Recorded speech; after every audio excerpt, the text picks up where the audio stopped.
Assalamualaikum warahmatullahi wabarakatuh. Salam sejahtera untuk kita semuanya.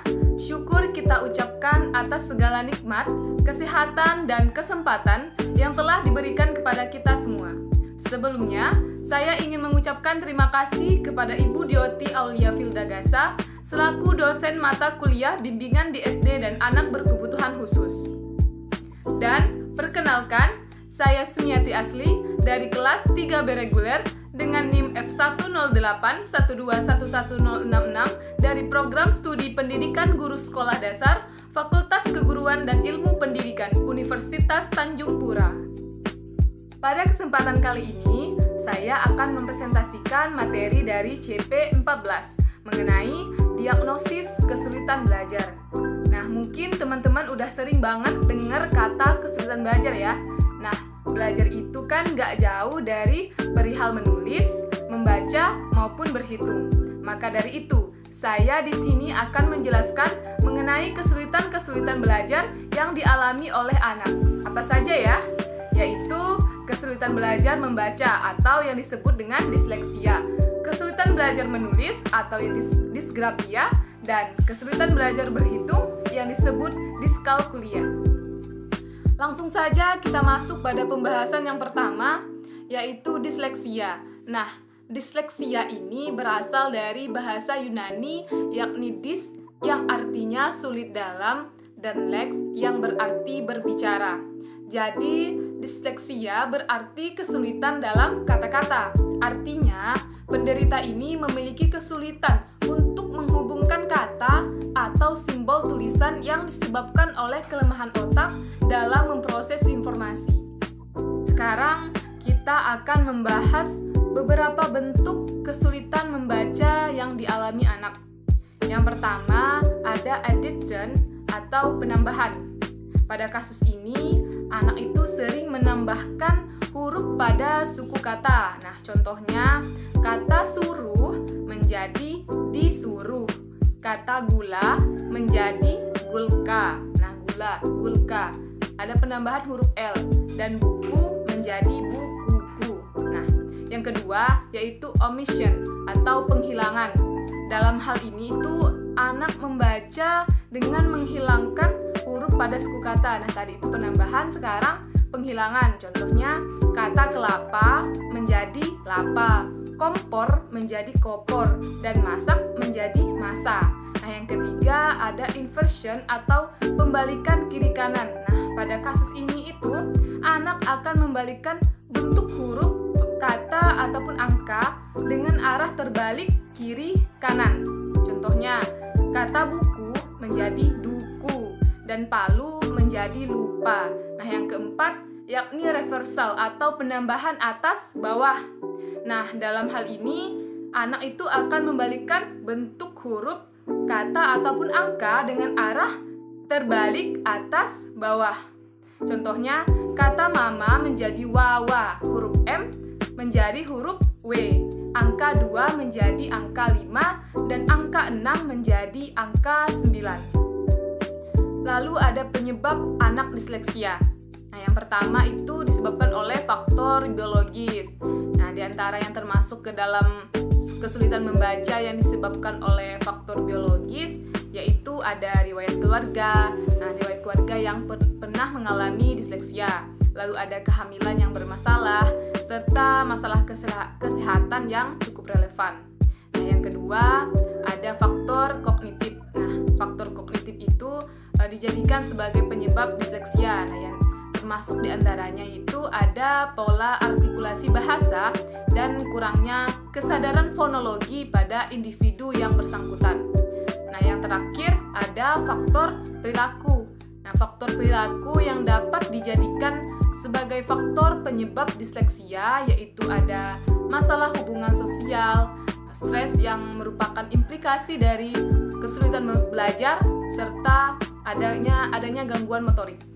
Nah, dari beberapa faktor atau penyebab yang disebutkan tadi, ada penelitian yang melaporkan bahwa faktor genetiklah yang berperan sangat signifikan pada kejadian disleksia. Nah, seseorang itu lebih mungkin mengidap disleksia jika memiliki orang tua, saudara kandung, atau anggota keluarga lainnya yang mengidap disleksia. Untuk mengatasi disleksia, ada penanganan dalam bentuk terapi yang dinamakan dengan terapi gelombang otak disleksia treatment. Sekarang kita masuk pada pembahasan yang kedua, yaitu mengenai dysgraphia. Nah, dysgraphia ini adalah gangguan belajar yang berpusat pada kemampuan menulis anak.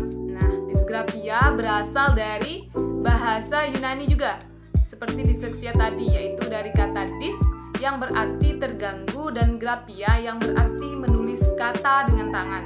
Dengan kata lain, dysgraphia adalah anak yang mengalami gangguan belajar yang ditandai dengan ketidakmampuan seseorang untuk menuliskan huruf atau kata dengan tangan.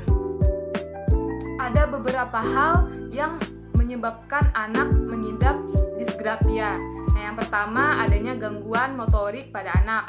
Nah, yang kedua perilaku yang dialami anak. Yang ketiga gangguan persepsi pada anak.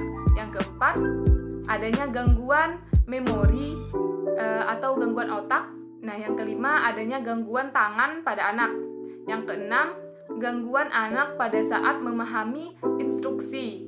Nah, dan yang terakhir adanya gangguan dalam kemampuan melaksanakan cross model. Penanganan yang bisa diberikan untuk anak yang menderita gangguan belajar seperti dysgraphia ini adalah dengan terapi okupasi. Nah, terapi ini itu berperan untuk meningkatkan menulis anak, yaitu dengan cara-cara seperti menggambar garis dalam labirin, belajar menggunakan tanah liat, mengajarkan cara menggenggam alat tulis yang memudahkan untuk menulis. Nah, ada mengerjakan connect the dots puzzle, serta menuliskan huruf di krim yang berada di atas meja. Dan sekarang kita memasuki pembahasan yang terakhir, yaitu mengenai kesulitan belajar yang dialami anak, yaitu diskalkulia. Nah, diskalkulia ini juga berasal dari bahasa Yunani yang berarti ketidakmampuan berhitung. Nah, awalan dis juga berarti ketidakmampuan, sedangkan kalkulus berarti kerikil, manik, dekak, atau kelereng. Nah, kenapa disebut dengan kerikil atau manik? Karena zaman dahulu itu menghitung dengan bantuan kerikil. Maka dari sinilah istilah diskalkulia berasal. Nah, artinya diskalkulia ini adalah gangguan belajar di mana penderitanya kesulitan untuk memecahkan masalah yang berkaitan dengan hitungan atau angka. Ada beberapa faktor yang berpeluang menjadi penyebab dari diskalkulia. Di antaranya yaitu yang pertama ada faktor genetik. Nah, yang kedua ada masalah pada ibu maupun bayi saat di kandungan atau setelah melahirkan. Nah, yang ketiga ibu itu waktu hamil mengkonsumsi obat-obatan, minuman beralkohol, merokok, atau makanan yang berdampak pada perkembangan bayi. Yang terakhir, kelahiran bayi yang prematur.